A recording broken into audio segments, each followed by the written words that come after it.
Les incohérences et les mensonges dans le discours d'Assa Traoré et de ses soutiens. Deuxième partie. Assa Traoré va parler de déni de justice, alors qu'elle est elle-même dans le déni de justice concernant sa propre famille. Mais ça, nous le verrons plus tard. Assa Traoré qui oscille entre la posture d'un ministre de la Justice et celle d'un juge. Elle croit qu'elle peut faire sa loi dans notre pays. On dénonce le déni de justice. Nous sommes dans un déni de justice. On remet aussi en cause le déni de justice de ces justes. On demande des juges. Lapsus. Assa Traoré, celle qui va demander la récusation des juges. Nous demandons la récusation de la juge, qu'elle soit récusée, Laurence Lazare. On demande la récusation des juges. Celle qui veut faire elle-même la reconstitution de la mort de Adama Traoré. C'est une reconstitution que nous allons faire nous-mêmes. Celle qui refuse toutes les expertises commandées par les juges. Et qui va parler de complot. On conteste cette expertise est mensongère, une expertise qui exonère et qui protège les gendarmes, qui protège et qui couvre les gendarmes. Selon Assa Traoré, les experts médicaux seraient des charlatans. Des médecins que nous nommons charlatans, des experts que nous nommons de charlatans. Ce seraient des charlatans juste parce qu'ils ne disent pas ce que Assa Traoré veut entendre. Les vrais experts choisis par la justice, et non les familles des gendarmes, sont des experts habilités à délivrer des expertises judiciaires. Toutes les expertises judiciaires en arrivent aux mêmes conclusions. Elles mettent hors de cause les 3 gendarmes. La famille Traoré fournirait des contre-expertises. Maître Yassine Bouzrou a fait une contre-expertise qui est sortie il y a moins d'1 heure. Une expertise qui vient démonter l'expertise que les juges ont sortie le 2 juin.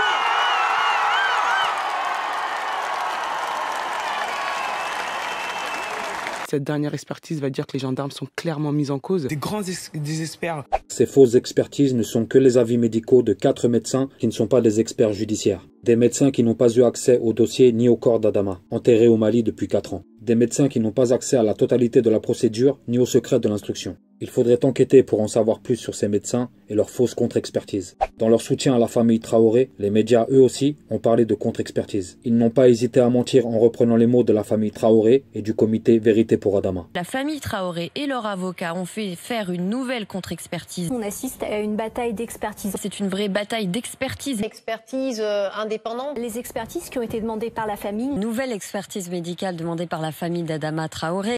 Le problème, c'est que la justice française va céder. Elle va mettre de côté les expertises qu'elle a commandées et elle va commander une nouvelle expertise. Mais cette fois-ci, elle va la commander à l'étranger. Ce faisant, la justice se soumet à la vindicte de la famille Traoré et de ses soutiens. Les juges qui demandent une nouvelle expertise médicale, mais cette fois-ci en Belgique. Pourquoi la Belgique? Peut-être qu'il y a une volonté de faire cette nouvelle expertise en terrain neutre avec des personnes qui ne seraient sûrement pas influencées. Quelle aberration! Des experts belges que la justice française ou l'État, ceux qui veulent soi-disant couvrir les gendarmes, ne pourront influencer. Comme si les experts français étaient influencés ou subissaient des pressions. Grave accusation. En l'occurrence, c'est plutôt la justice française qui est influencée par la famille Traoré et tout leur soutien. Et cette histoire risque de faire jurisprudence. En effet, à partir de là, toutes les expertises commandées par la justice pourront être contestées. Alors on verra peut-être la justice française mandater régulièrement des experts étrangers du Pérou, de Chine ou d'Arabie Saoudite, pourquoi pas. C'est triste de voir la justice de notre pays poser ainsi un genou à terre. Assa Traoré remet l'enquête en doute. On ne peut même pas parler d'une vraie enquête. Les juges, les gendarmes n'ont pas fait une enquête impartiale. On ne peut même pas parler d'une vraie enquête. Si l'enquête avait été faite correctement, c'est une enquête qui est complètement bâclée. On ne peut pas dire que nous sommes dans une vraie enquête. On aurait aimé qu'elle soit dans une vraie enquête, une enquête impartiale, une vraie enquête pour nous emmener vers la vérité. On dirait bien que la seule enquête qui vaille dans cette affaire soit celle d'Assa Traoré et de ses soutiens. Dans l'autre enquête qui est menée par la famille Traoré, c'est pas tout à fait la même version. Mais de quelle enquête parlez-vous?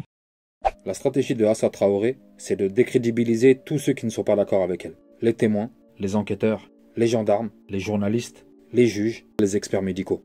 Assa Traoré qui demande la mise en examen des gendarmes et qui exige qu'ils soient condamnés par les juges. Nous demandons la mise en examen des gendarmes Hurin, Gonzalez, Fontaine. On demande à ce que les gendarmes soient mis en examen. La mise en examen des gendarmes. On demande à ce que les gendarmes soient mis en examen. Tous les éléments sont là. On demande surtout que la requalification des faits de la mort de mon petit frère soit mis en homicide volontaire. On demande que les gendarmes soient condamnés. Nous exigeons à la juge Lagergue de condamner les gendarmes. Assa Traoré, qui menace d'user de tous les moyens nécessaires pour y parvenir. Nous userons de tous les moyens nécessaires pour la condamnation des gendarmes.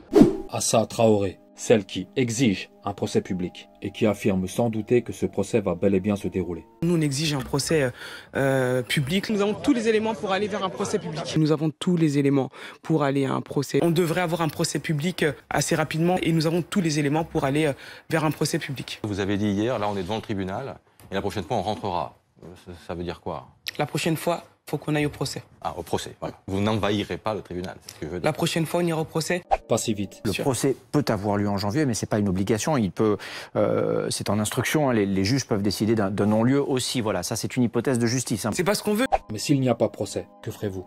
Assa Traoré contestera toute décision de justice qui n'aura pas pour finalité la condamnation des gendarmes. Et ce, même si les faits prouvent leur innocence. Est-ce que vous accepteriez une conclusion selon laquelle les gendarmes ne sont pas directement victimes de son décès? On ne peut pas accepter ce genre de conclusion. Ils n'abdiqueront que lorsque leur version, leur sentence, leur verdict seront repris et appliqués par la justice française. Nous ne lâcherons jamais. En fait, le procès est déjà fait. La justice est déjà rendue.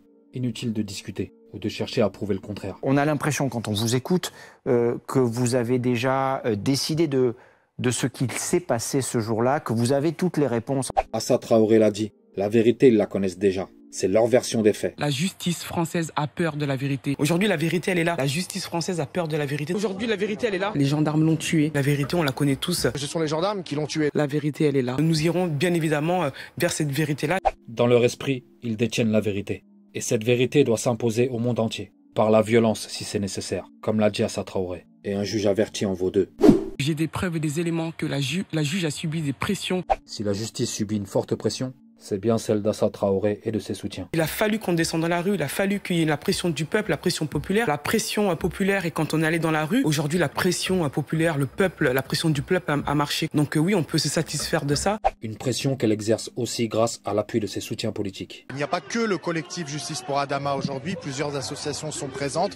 Alors vous avez cité l'association écologiste Alternatiba, mais il y a aussi Extinction Rébellion, il y a des membres du nouveau parti anticapitaliste, plusieurs groupes anarchistes, antifascistes, etc.